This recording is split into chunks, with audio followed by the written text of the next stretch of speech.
Welcome friends, today I will teach you about calendar. आज का topic हमारा calendar रहेगा। जितनी भी प्रतियोगिकी परीक्षाएं हैं उसमें कैलेंडर से एक ना एक दो क्वेश्चन आता रहता है, तो मैं आज का टॉपिक पढ़ाऊंगा आप लोगों को कैलेंडर। ठीक है, तो हाँ आपको पढ़ाने वाले हैं कैलेंडर।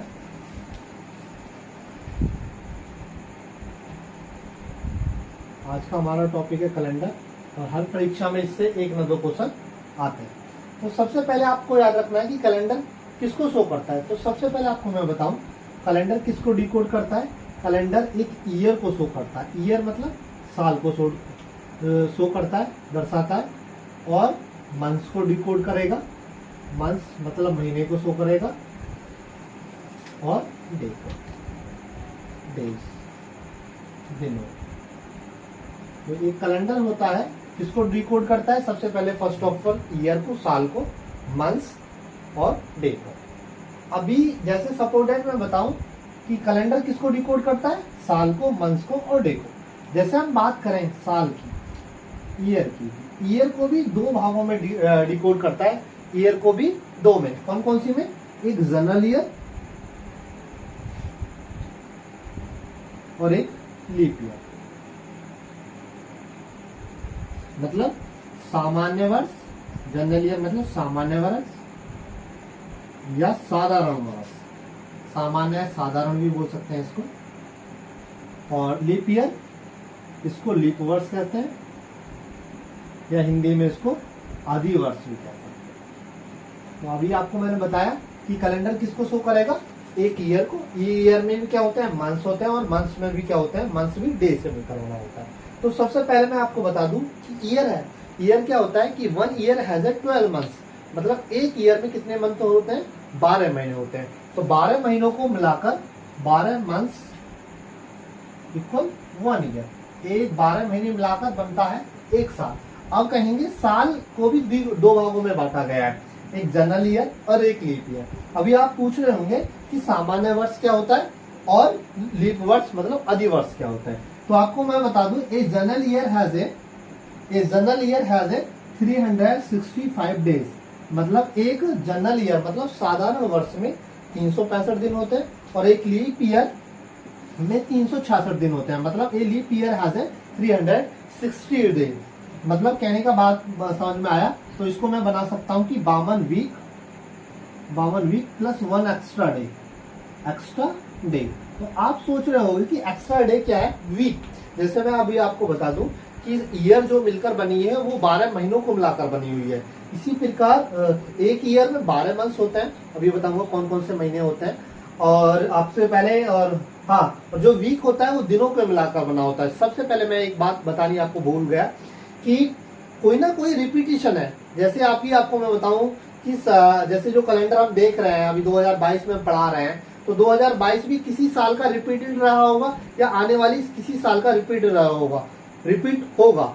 जैसे हमें पता है कि हमारे दिन कितने, 7 दिन है। तो 7 दिन के बाद ही फिर रिपीट हो जाता है। जैसे संडे, मंडे, फिर सैटरडे आया, फिर संडे आया। ऐसे भी जो कैलेंडर हम पढ़ रहे हैं या मंथ्स, इनका सबका रिसाइकल होता रहता है, रिपीटेशन होता रहता है। तो जैसे मैंने आपको बताया कि 52 वीक मतलब एक वीक हैज ए 7 डेज। मतलब एक सप्ताह में कितने दिन होते हैं, एक सप्ताह में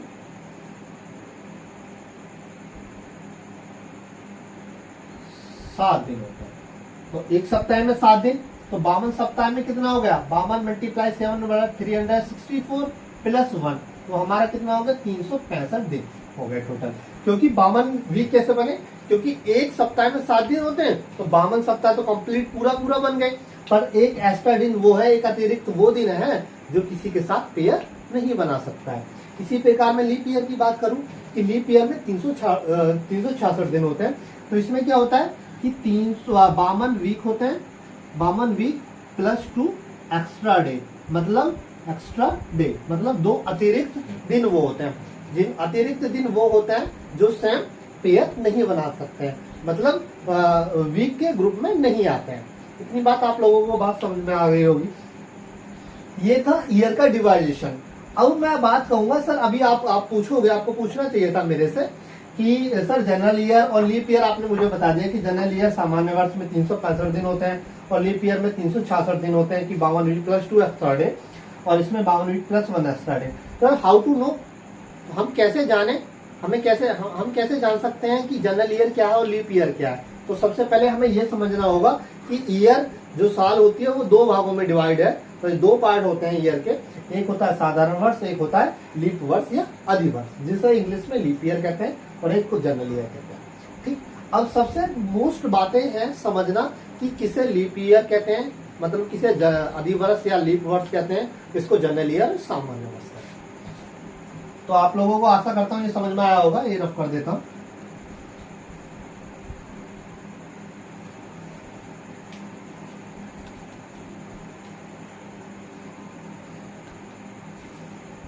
हाँ, तो जैसे आप लोगों को बात समझ में आई कि बात मैं करता हूं आपको जनरल ईयर की। जनरल ईयर मतलब सामान्य वर्ष। अभी आपको बताया कि सर सामान्य वर्ष क्या होते हैं। सबसे पहला क्वेश्चन और पहला टाइप हमारा यही रहेगा जिससे परीक्षा से क्वेश्चन आते हैं। तो सबसे पहले सर आपने समझना होगा कि जनरल ईयर सामान्य वर्ष किसे कहते हैं। तो सबसे पहले आप लोगों ने बताया कि एक general year has a 365 day, मतलब कितने दिन होते हैं, 365 दिन होते हैं। इतनी बात तो आप लोगों को मैं पीछे बता चुका हूँ। अब आपको समझना है सर जनरल ईयर क्या है, कैसे हम पहचाने जनरल और लीप ईयर। तो सबसे पहले अगर मैं आपको बात करूं, कोई भी सन है, मैं आपको सन दे रहा हूं, कोई भी सन दे रहा हूं, एवरीथिंग। तो सबसे पहले हमको पहचानने के लिए लास्ट 2 डिजिट ऑफ ईयर, मतलब साल की अंतिम 2 अंक को डिवाइडेशन देते हैं 4 से। यदि रिमाइंडर हमारा बचता है तो वो क्या हो जाता है, हमारा लीप वर्ष। यदि रिमाइंडर नहीं बचता है वो कहलाती है लीप वर्ष। जैसे मैं आपको बताऊं, बहुत सारे ऑप्शन दे रखे हैं, तो मैंने आपको बताया, जैसे मैं ऑप्शन दे रहा हूं 2011, 2017 और 1944 और 1917। तो सबसे पहले हमने क्या देखना है, first of all last 2 digit of year, साल के अंतिम 2 अंक पकड़ने हैं। मतलब जैसे 2011 की बात कर रहा हूं तो अंतिम इसमें 2 अंक हैं, अंतिम 2 अंक हैं, अंतिम 2 अंक हैं, और अंतिम 2 इसमें 1917 में ही है। तो अभी हम लीप साधारण वर्ष पहचानने के लिए कि दिए गए वर्ष के अंतिम 2 अंकों को 4 से डिविजुअल देते हैं, डिवाइड करते हैं। यदि रिमाइंडर हमारा बचता है तो वो कहलाता है जनरल ईयर। अगर कहोगे सर रिमाइंडर नहीं बचे, पूरा डिविजुअल हो जाए, तो वो होता है लीप ईयर। जैसे मैं अभी आपको बताऊं कि 2011 की बात मैं आपको बताऊं, 4 से हमने रिमाइंडर लगाया, 4 दूनी 8, रिमाइंडर बचा हमारा, रिमाइंडर बचा 3। तो हमारा जब रिमाइंडर बच रहा है तो सर ने क्या बताया कि जो रिमाइंडर बच रहा है वो हमारी, ये भी हमारी क्या है, जनरल ईयर है। बट 2017 को हमने भाग लगाया तो मतलब 17 का भी लास्ट 2 डिजिट 70, 4 से 4 टाइम्स गया 16, 1 रिमाइंडर बच रहा है, 1 से इस पर बच रहा है। तो ये भी हमारा क्या है, जनरल ईयर। ये भी जनरल ईयर है, ये भी जनरल ईयर है। और हमने 2044 को 4 से भाग लगाया तो 4 से ये कट रहा है, फिर 4 तो 11 टाइम्स कटा, तो ये हमारा लीप ईयर है। ऐसे मैंने 17 को हम काट चुके हैं पहले, ये जनरल ईयर है। तो इससे आप लोगों को आप लोगों को समझ बात होगी, यदि किसी साल के अंतिम 2 अंक को हम 4 से डिविजल करते हैं, भाग देते हैं, यदि रिमाइंडर हमारा बचता है तो वो कहलाता है जनरल ईयर, मतलब सामान्य वर्ष। यदि लास्ट के 2 डिजिट को हम 4 से भाग देने पर रिमाइंडर हमारा 0 बचता है या रिमाइंडर कुछ भी नहीं बचता है, बात वही होती है, तो हमारी वो लीप ईयर कहलाती है। इतनी बात समझ में आ गई होगी। अब यहाँ से आप कहोगे सर अब इतना तो हम समझ गए कि जनरल ईयर ये है और लीप ईयर है, तो अब पेपर में यहाँ से कैसे क्वेश्चन पूछे जाते हैं कंपटीशन में, तो वो अब मैं आपको बताने वाला हूँ। जैसे सामान्य वर्ष की बात आपको समझ में आ गई होगी। अगर मैं आपसे बात करूँ लीप ईयर की, चलो यही साइड में बात कर लेता हूँ लीप ईयर की। लीप वर्ष को याद रखना, अभी कभी लोगों को लीप वर्ष ही पता रहता है, एग्जाम में अधिवर्ष भी दे देता है। तो इसका अधिवर्ष, लीप वर्ष को हिंदी में अधिवर्ष कहते हैं, ठीक। और ये इंग्लिश महीने हैं, जैसे मैंने आपको पहले भी बताया होगा कि कैलेंडर ये जो है ग्रीक पोप के आधार पर आधारित है ये, और इनका इंग्लिश महीने हैं ये सारे। और पहला हिंदी का महीने की बात करें तो पहला महीना, ये भी क्वेश्चन पहले आता है कि हिंदी का पहला महीना होता है चैत और अंतिम महीना होता है फाल्गुन। जैसे यहाँ पहला महीना जनवरी होता है फर्स्ट स्टार्टिंग में, क्योंकि हम 1 जनवरी को सेलिब्रेशन करते हैं न्यू ईयर का, तो यहाँ पहला जो हमारी जो साल स्टार्ट होती है वो जनवरी से होती है और खत्म दिसंबर में होती है। उसी प्रकार हिंदी महीने की हम बात करें तो हिंदी महीना होता है चैत, चैत से स्टार्ट होती है नई साल, और अंतिम महीना होता है फाल्गुन। ये भी क्वेश्चन में रखना, अभी लिखूंगा मैं इसको पढ़ाने के लिए। तो लीप ईयर की बात करें तो लीप ईयर क्या है कि लास्ट 2 डिजिट डिवाइड बाई 4, यदि दिए गए साल के अंतिम 2 अंक 4 से पूरे डिजिटल हो जाते हैं तो वो क्या कहलाती है हमारी लीप वर्ष या अधिवर्ष। जैसे मैं आपको बताऊं कि 2016, 2048, 2000 कुछ भी ले लो, 2012, ये सारी लीप वर्ष है। क्यों? आपने देखा कि 4 से हम काट रहे हैं तो 4 से 16 बार, तो ये पूरा रिमाइंडर तो कोई बच ही नहीं रहा। जब रिमाइंडर कोई नहीं बच रहा तो ये भी लीप ईयर है। LY मतलब लीप ईयर, शॉर्ट में लिख दिया। तो 48 को काटा है सर, अभी आप 4 से काटेंगे तो 4 से करें 1 बार 4 और 8, और ये भी 12 बार कट गया, ये भी कट रहा है, तो ये भी लीप ईयर है। तो इसलिए अब आपको याद रखना कि जो लास्ट की 2 डिजिट डिवाइड बाई 4, यदि अंतिम 2 अंक 4 से डिजिटल हैं तो वो लीप ईयर, अगर रिमाइंडर बच रहा है तो वो जनरल ईयर। इतनी आप लोगों को बात समझ में आ गई होगी। अभी आप कहेंगे सर इतनी तो मैं बात समझ में आ गई कि लास्ट 2 डिजिट 4 से डिजिटल है या नहीं है। आप कहेंगे सर अभी सपोर्टेड या सेंचुरी, ये तो ईयर की थी, कभी कभी सेंचुरी होती है। सेंचुरी का मतलब शताब्दी, 100 वर्षों को मिलाकर एक शताब्दी बनती है। और जैसे मैं आपको बताऊं कि जनरल ईयर में अगर आप कह रहे थे कि सर अभी आपने मुझे को पढ़ाया कि लास्ट 2 डिजिट डिवाइड बाई 4, यदि 4 से डिजिटल है तो वो लीप ईयर है, यदि 4 से नहीं कट रही तो वो जनरल ईयर है।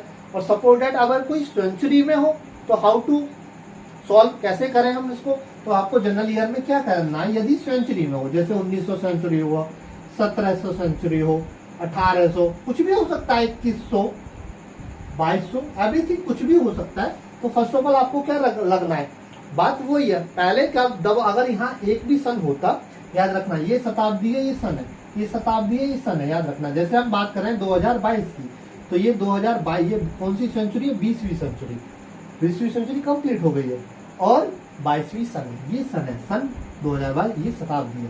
इसी प्रकार ये यहाँ तो सन तो कोई है ही नहीं। जब सन नहीं है तो आपने क्या करना है सर कि यहाँ तो सर 0 में तो 0 भाग जाएगा ही नहीं, तो उस दौरान आपको क्या रखना है, 400 से भाग लगाते हैं। तो 400 से अगर मैं 400 से भाग लगाऊंगा तो सीधा सीधा वो हो जाता है कि 2 0 कट जाती है, मोस्टली आगे वाली 2 डिजिट बढ़ती हैं। कहने का मतलब मेरा समझाना है ये है कि हर बार हमको अलग तरीके से नया रूल नहीं पढ़ना है। जैसे मैंने अभी बताया कि अब मैं आपको बताने लगूं कि सेंचुरी को आए तो उसको 400 से भाग लगाना है, तो इस तरह हौस पौस रहेगा आपको। तो उस दौरान याद रखना जहाँ अभी कंप्लीट सेंचुरी हो उस समय, जहाँ सेंचुरी ईयर में था उस समय लास्ट 2 डिजिट हम पकड़ रहे थे। यदि जहाँ सेंचुरी में हो तो उस समय हम लास्ट की स्टार्टिंग की 2 डिजिट पकड़ेंगे, तो 2 डिजिट पकड़ेंगे फिर उसमें भाग लगा देंगे, सेंचुरी क्या वही रहेगी। जैसे मैंने बताया 1900 है तो 1900 की स्टार्टिंग की डिजिट कितनी हो गई, 19 हो गई, तो 4 से मैंने भाग लगाया, 416, रिमाइंडर 3, तो रिमाइंडर 3 बच रहा है, तो ये हमारी क्या है, जनरल ईयर है। जैसे मैंने इसको लगाया 2200 या सपोर्टेड 2000, एक और ऑप्शन ले लेता तो 2000 हमारी शताब्दी है। तो 1700 को मैं 7 से भाग लगाऊंगा, 17 रिमाइंडर बचेगा।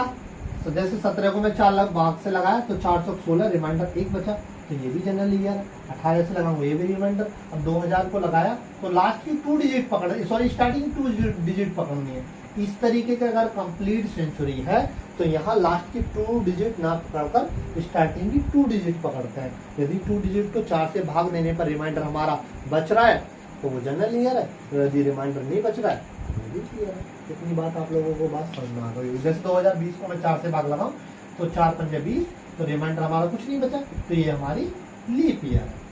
चलो जनरल और लीप का आप बात आप लोगों को समझ में आ गई होगी। अभी यहाँ से कहेंगे कि सर क्वेश्चन कैसे बनता है, वो क्वेश्चन जनरल और लीप का अभी आप लोगों को क्वेश्चन समझ में आ गया होगा। अब मैं जनरल और लीप का बता रहा हूँ कि लीप और जनरल को मिलाकर कैसे क्वेश्चन पूछा जाएगा। तो फर्स्ट ऑफ ऑल ये टाइप फर्स्ट रहेगा हमारा,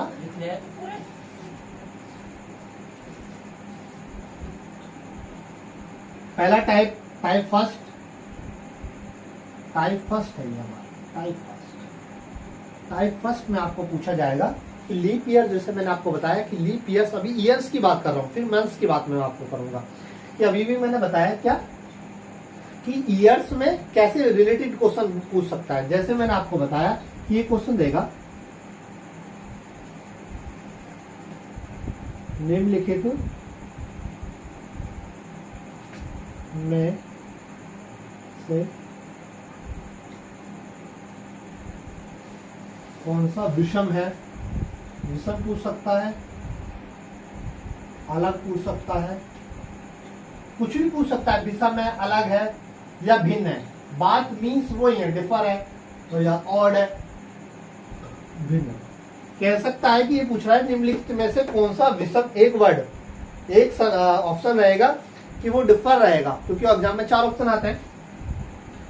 अभी जैसे मैंने आपको बताया कि 2015 बी ऑप्शन है हमारा, ये ऑप्शन है, बी में 2016, सी ऑप्शन है 1917 और डी ऑप्शन है 1847। तो हमको सबसे पहले डिफर बताना है। तो इसमें से कहने का मतलब ये है कि इसमें से 3 भिन्न का मतलब क्या है कि भाई 4 ऑप्शन है, 3 एक जैसे होंगे, चौथा एक डिफरेंट होगा। तो इसमें डिफर में क्या होगा, तो आपको सबसे पहले देखना है कि जो लिखी हुई है ये सन लिखी हुई है, तो हम कैसे पहचानेंगे। पहले आपने देखा कि 2015 ये जनरल ईयर, कैसे पता पड़ेंगे कि लास्ट की 2 डिजिट को हम 4 से भाग लगाए, तो 4 तक 16 रिमाइंडर, नहीं 4 से 4 3 बार जाएगा, 4 या 12 रिमाइंडर 3 बचा, तो रिमाइंडर 3 बच रहा, तो ये भी जनरल ईयर है। या कंप्लीट भाग लगा लो, 4 तक 16 पूरा पूरा जा रहा है, ये लीप ईयर है। ये भी 4 तक 16 रिमाइंडर, ये जनरल ईयर है, ये भी जनरल ईयर है।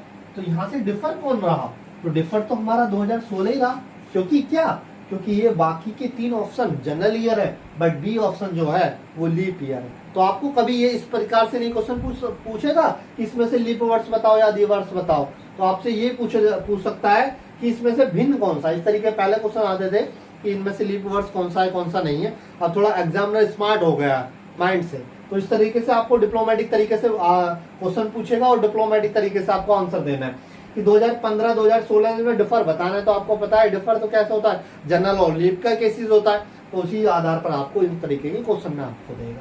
अभी मैंने आपको एक क्वेश्चन लिखा, इसमें क्या दिया, 3 ऑप्शन मैंने आपको जनरल ईयर के दिए, बट एक लीप ईयर का दिया।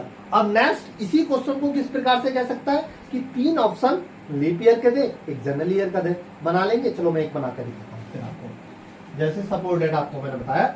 इसमें से फिर क्वेश्चन वही है, आपसे पूछेगा इनमें से कौन सा भिन्न है या अलग है, तो आप क्या करेंगे कि 2000, जैसे मैंने देखा 2016, 1912, 1872,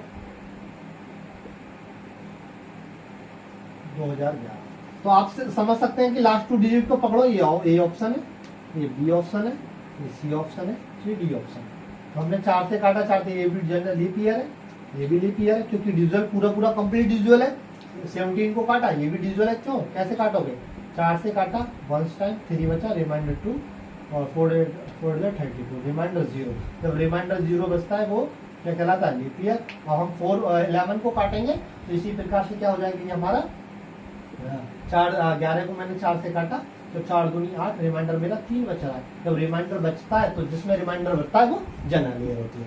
इतनी बात समझ में करता हूँ कि आप लोगों को बात समझ आ गई होगी जनरल और लीप करके। अभी मैं ये रफ करता हूँ, इससे पहले अभी आप लोगों को एक क्योरी और होगी। अभी कहोगे सर लीप ईयर और जनरल ईयर का कैसे कैसे सिस्टम है। अभी तो आप बता रहे थे कि सर, अभी आप पूछोगे सर आपने बताया कि ये जनरल ईयर में आप बता रहे थे 365 दिन, और एक लीप ईयर में बता रहे थे 366। अब आओगे सर एक दिन एक्स्ट्रा कैसे आ गया, तो आपको मैं बताऊं, याद रखना। और अभी आप सोच रहे होगे कि जनरल ईयर जो मोस्टली आती है, सॉरी लीप ईयर जो आती है मोस्टली 4 साल के अंतर्गत आती है। आपने कहा होगा कि सर अब जो डिजिटल आप भाग लगा रहे थे 4 से क्यों लगा रहे थे, मैं तो 5 से लगा सकता हूँ, 6 से लगा सकता हूँ।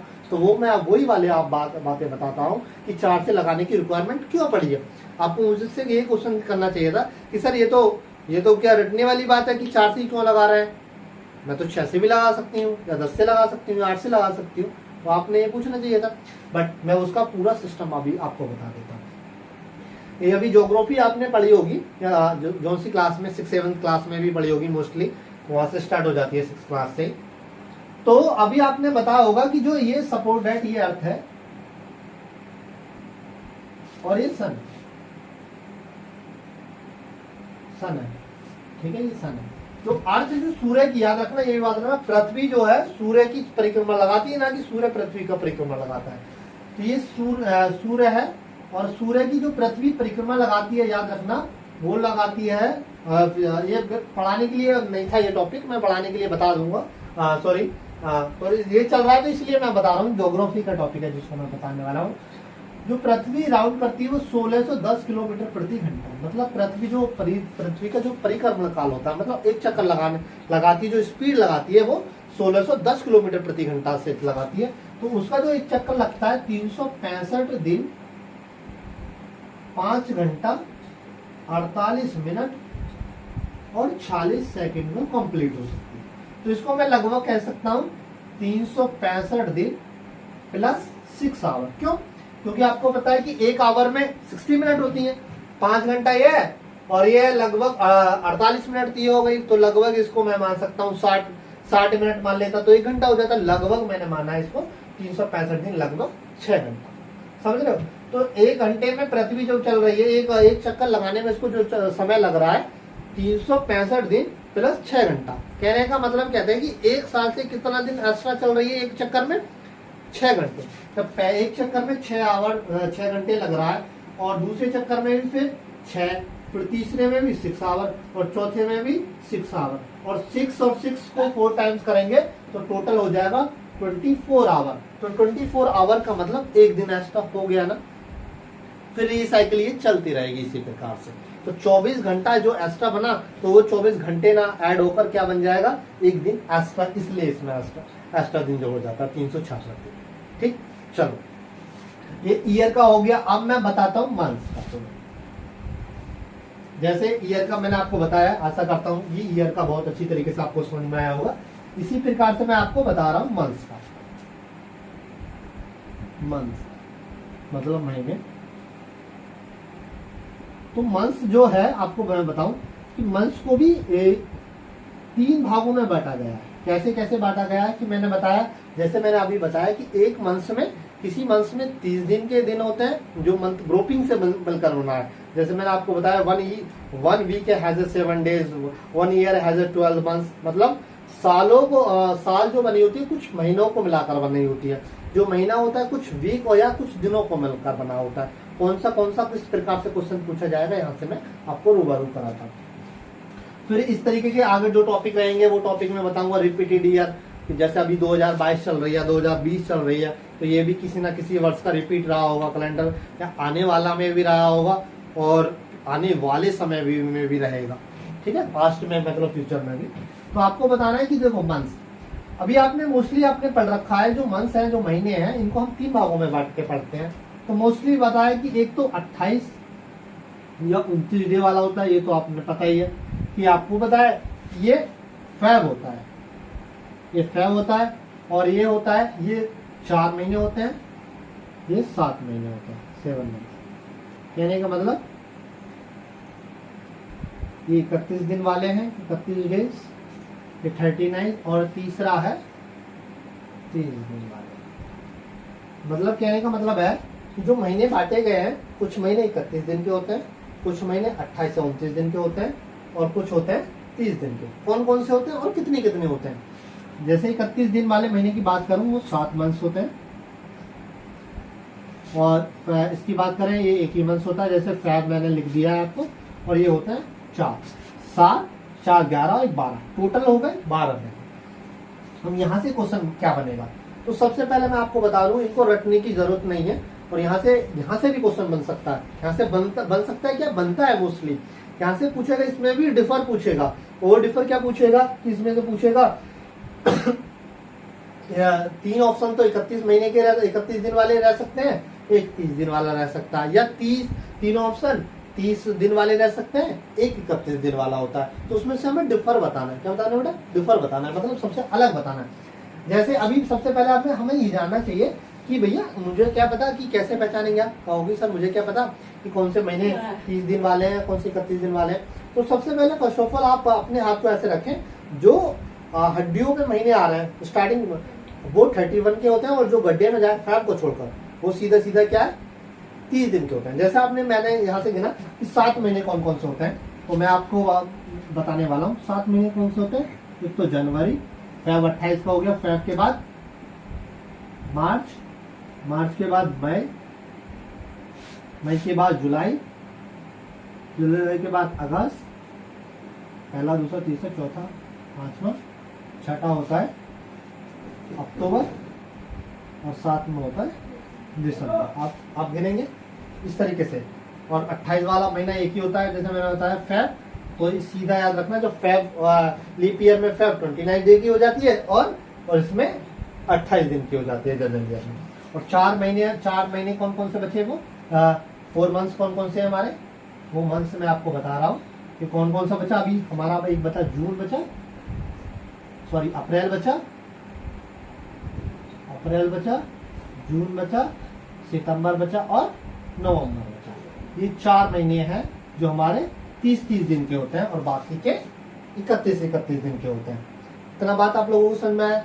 अब यहाँ से क्या क्वेश्चन पूछ सकता है, जैसे मैं पूछूं यहीं से मैं कोई क्वेश्चन लिख दे रहा हूँ आपको कि वही सबसे डिफर बताना है, ऑड बताना है, find the odd number, odd months.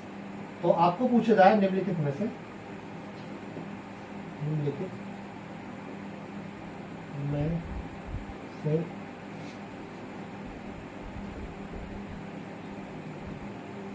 सबसे में से कोई एक दिन है, निम्नलिखित में से कोई एक विकल्प किसी भी प्रकार से पूछा, एक विकल्प भिन्न है या असंगति पूछ सकता है। बात वही है, असंगत है, भिन्न है, अलग है, किसी प्रकार से लैंग्वेज देगा, भिन्न, असंगत, अलग, ठीक है, उसकी पहचान करो, उसकी पहचान, ये क्वेश्चन है।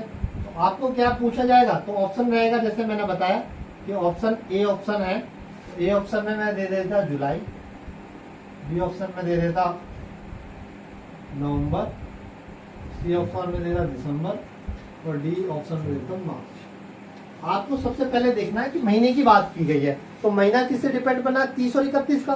तो जुलाई देखो, जुलाई भाई जुलाई कितनी है, 31 दिन, जुलाई में 31 दिन होते हैं, दिसंबर में भी 31 दिन होते हैं, मार्च में भी 31 दिन होते हैं, नवंबर में 30। तो सबसे डिफर कौन है, नवंबर वाला महीना। तो इस प्रकार से हमारा नवंबर वाला महीना सबसे अलग है, क्योंकि नवंबर इसमें इस प्रकार से ऑप्शन में इस तरीके के क्वेश्चन। अगर यही में इसमें क्यों, क्योंकि डिफर क्यों है कि बाकी के 3 ऑप्शन 31 दिन वाले हैं और चौथा जो ऑप्शन है वो 30 दिन वाला है। इसी प्रकार के इसको मैं अगर चेंज कर दूं तो चेंज कर सकता हूं क्या, अप्रैल सारे 30 में 3 ऑप्शन में 30 दिन वाले दे दूंगा, एक 31 दिन वाला देना, तो वो सीधा सीधा बात है, समझ रखता है। चलो ये बात करता हूँ, आशा करता हूँ कि ये बात भी आप लोगों को समझ में आई होगी। ये टाइप 2 था, मैं रफ कर देता हूँ ये। अब हम बात कर रहे हैं रिपीटेशन ईयर की। अब बात करते हैं सेंचुरी की, और सेंचुरी की रिपीटेशन ईयर। तो फाइंड द डे, फाइंड, वो बात करते हैं इस तरीके से, तिथियों पर आधारित तिथि का दिन निकालना इस तरीके से। अब हमारा टॉपिक थर्ड है, तीसरा याद रखना, शताब्दी की शुरुआत। शताब्दी की, ये क्वेश्चन बहुत आता है, डिक्टो की डिक्टो आ जाते हैं, शुरुआत वाले दिन, मतलब किसी शताब्दी, कोई सेंचुरी की शुरुआत किन किन महीने से हो सकती है। इस प्रकार से एक क्वेश्चन पूछा जाएगा कि किसी शताब्दी की शुरुआत किस महीने से हो सकती है। जैसे कोई महीना, ये तो शताब्दी की बात करें, जैसे मैं एग्जांपल के रूप में तुम्हें समझाऊं कि महीने से बता दे रहा हूं मैं, कोई महीना जैसे एक तारीख संडे को चालू हो रही है, जैसे एक जुलाई की बात करते हैं हम, तो 1 जुलाई हमारी आज ही 1 जुलाई एक फ्राइडे से चालू हुई है, फ्राइडे से चालू हुई है। तो कभी कभी ऐसा होता है कोई अगस्त की बात करें, जुलाई, मतलब कोई भी महीने की बात करें, कभी कोई संडे से चालू हो रही है, कोई मंडे से चालू हो रही है। तो इसी प्रकार से सेंचुरी की बात है, तो सेंचुरी जो शताब्दी है, किसी शताब्दी की शुरुआत मतलब स्टार्टिंग कौन कौन से महीने से हो सकती है, कौन सॉरी महीने से नहीं, कौन कौन से दिनों से हो सकती है। महीने तो सबकी जनवरी से शुरुआत होती है, इंग्लिश महीने की बात करें तो शताब्दी के याद रखना, शताब्दी के शुरुआत वाले दिन कौन कौन से हो सकते हैं याद रखना। ये पेपर में पूछा जाता है। एक बार सोमवार,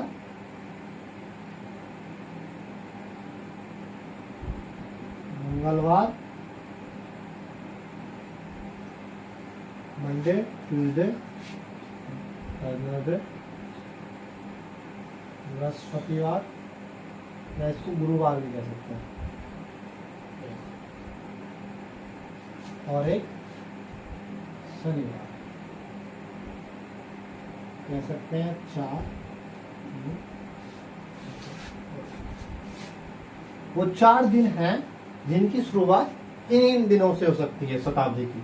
सोमवार हो सकता है, मंगलवार हो सकता है, बृहस्पतिवार हो सकता है, बृहस्पतिवार को एक गुरुवार कहते हैं, और शनिवार हो सकता है। इनको याद करने का सिस्टम ऐसे है कि ऐसा लगता है क्योंकि हम हिंदू समाज से बिलोंग करते हैं, और हिंदू समाज में रीति रिवाजों का चलन है। जिन लोग परहेज करते हैं, जैसे किसी को अंडे, मछली, मीट, मांस ये नहीं खाना या बाल नहीं कटाना है, वो लेके आज सोमवार है, मंगलवार है, बृहस्पतिवार है, शनिवार, इस दिन हम चिकन या मटन एवरीथिंग जो भी लोग करते हैं, बाल नहीं कटाते, जो परहेज करते हैं मोस्टली हिंदू धर्म में परहेज करते हैं इन लोगों का, इन दिनों का सॉरी शुरुआती वाले दिन ये हो सकते हैं। किसी शताब्दी की शुरुआत इन दिन से होती है। ये वाली फैक्ट है कि इन चारों दिनों में से कोई एक दिन से शुरुआत होगी। और इसी प्रकार से शताब्दी वाले अंतिम दिन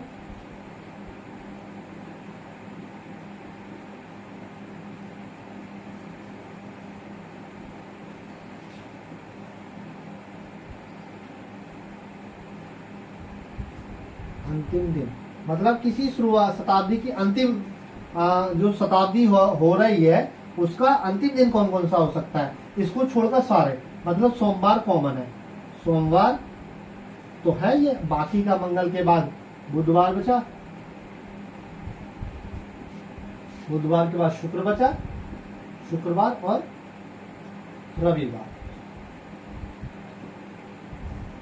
ये हमारे ये भी 4 है। सोमवार याद रखना। कभी कभी ऐसे भी क्वेश्चन पूछा जाता है किसी शताब्दी का प्रथम और अंतिम दिन कौन कौन सा हो सकता है। प्रथम और इनमें से आप देख रहे होंगे सोमवार, इसमें भी सोमवार, इसमें भी, इन दोनों में से जो कॉमन है वो कॉमन दिन हमारा हो सकता है। कि मतलब सोमवार एक ऐसा दिन है जो किसी शताब्दी का शुरुआत भी सोमवार से हो सकती है और अंतिम भी सोमवार के दिन से हो सकती है। ये बात समझ में आई होगी। इसी प्रकार से यहीं से कोई क्वेश्चन पूछ सकता है कि किसी शताब्दी की शुरुआत वाले दिन बताओ, या किसी शताब्दी की शुरुआत किन किन दिनों से हो सकती है। तो 3 डिफर रहेगा, 3 सेम रहेगा, 1 डिफर रहेगा, उसमें से हमें बताना है कि किस दिन से शुरुआत होती है, किस दिन से नहीं होती। चलो ये भी बता देता हूँ। आशा करता हूँ कि आप लोगों को समझ में आया होगा। अगला टॉपिक अगला टाइप की बात करते हैं हम।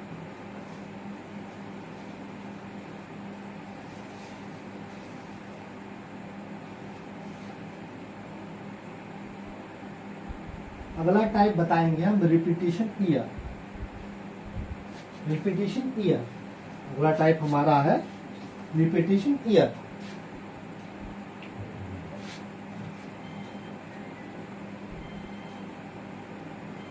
वर्षों की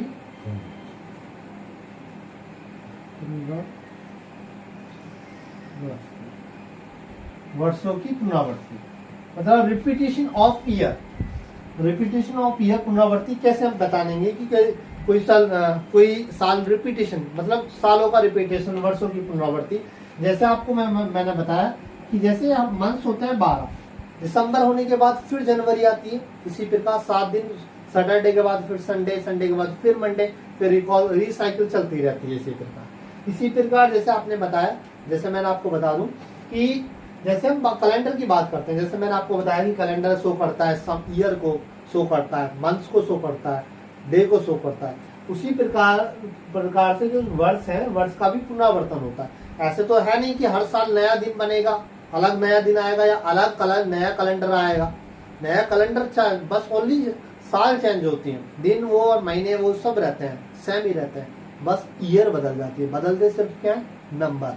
ठीक है, तो उन्हीं नंबरों को हमें पहचानना है कि कब बदलते हैं, कैसे बदलते हैं। और ये रिपीटेशन हुआ है तो इसका रिपीटेशन कब होगा या कब हुआ होगा, ऐसा तो है नहीं कि जैसे सपोर्टेड हम इंसान है तो हमारा पहले भी किसी जन्म में कोई ना कोई जन्म ये हमें जानकारी नहीं है कि पिछले जन्म में हमारा क्या जन्म था या भविष्य में क्या रहा होगा। तो रिसाइकिल है, आदमी मरता है, मरने के बाद कोई जन्म और दूसरा ले लेता है, बट उसको जानकारी नहीं रहती है कि कौन सा जन्म लिया। बट हमको जानकारी रहेगी कैलेंडर में इस साल में कि ये साल किस वर्ष का रहा है और किस वर्ष का होगा।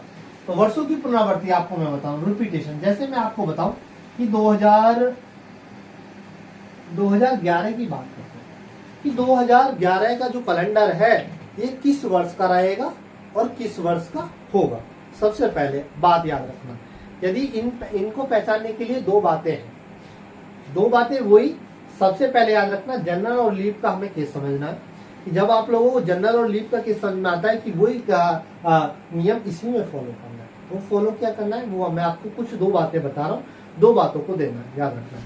जैसे मैंने बताया कि 2011 का रिपीटेशन कैलेंडर या 2000 वर्ष 11 का कैलेंडर किस वर्ष का होगा या किस वर्ष का रहा था, ठीक है। तो आपने क्या देखना है, फर्स्ट ऑफ ऑल ध्यान से देखें इस क्वेश्चन को, और एग्जाम में मोस्टली यहीं से क्वेश्चन बनता है कि 2011 का कैलेंडर किस वर्ष का कैलेंडर होगा। होगा मतलब भविष्य की बात की जा रही है, या था तो ये पीछे की बात की जा रही है, पास्ट की। तो आपको सबसे पहले फर्स्ट ऑफ ऑल क्या देखना है कि first of all last 2 digit क्या देखना है, साल की अंतिम 2 अंक देखने।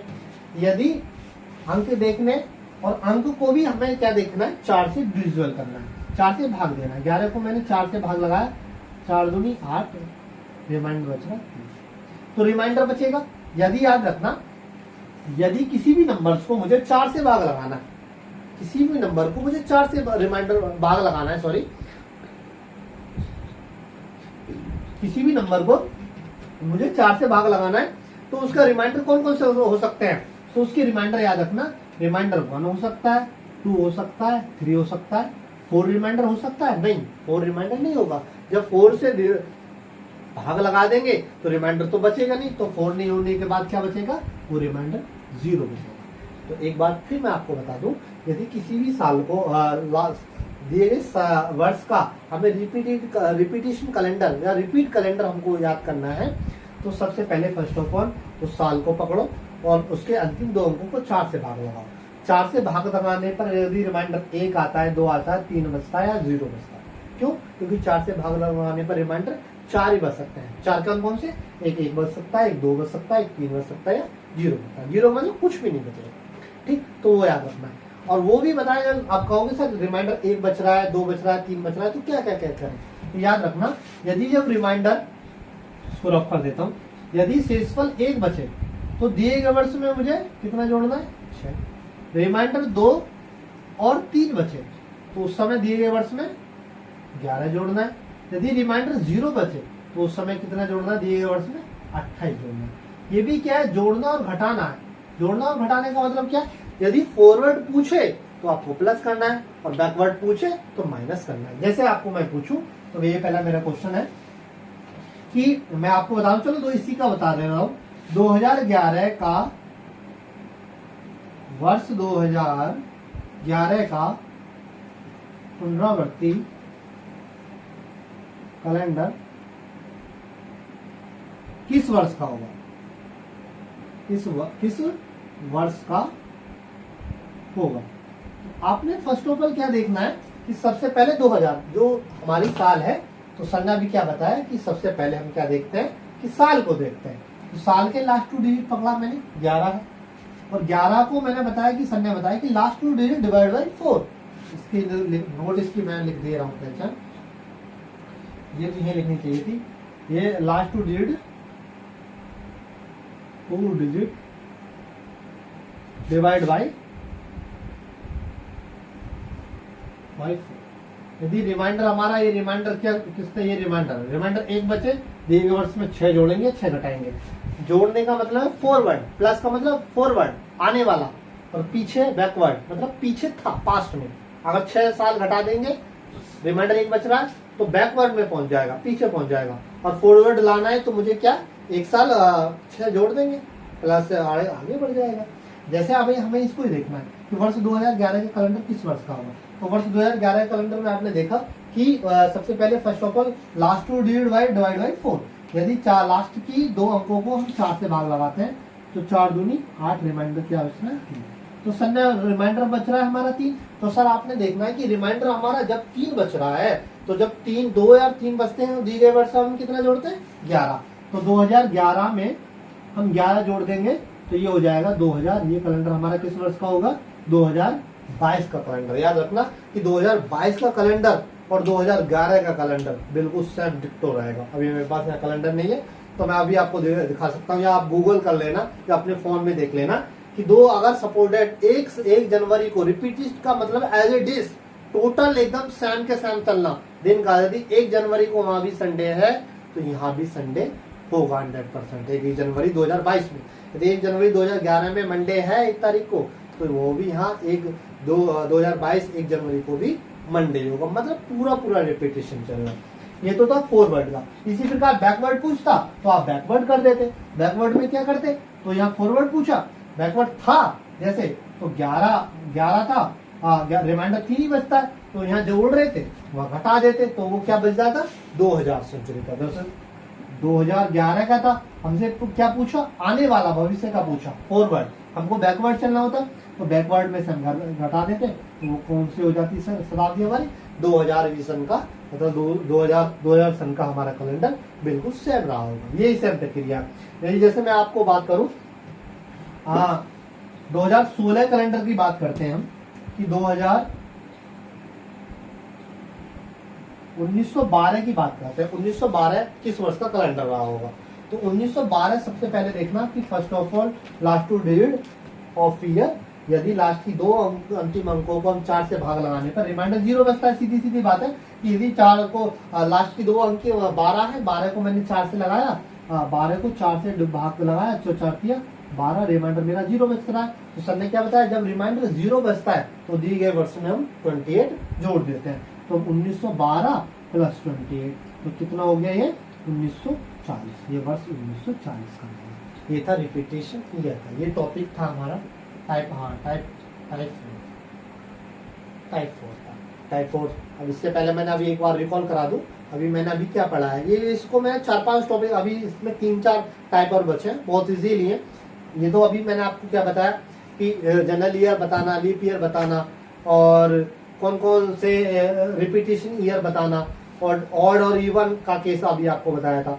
अब जो चलने वाला है बहुत मजे इंटरेस्टिंग टॉपिक चलने वाला है। इससे पहले अभी क्या आप सीखे रिपीटेशन ईयर बताना। अभी इससे पहले आप नहीं जानते थे कि कौन सा ईयर किस वर्ष का रिपीटेड रहा होगा, कौन सा कैलेंडर या किस वर्ष का रहेगा, आपको ये पता नहीं था। अब इससे आपको पता चल गया होगा। ठीक है, इसमें क्या रखना है एक बार फिर कॉल करा दूं।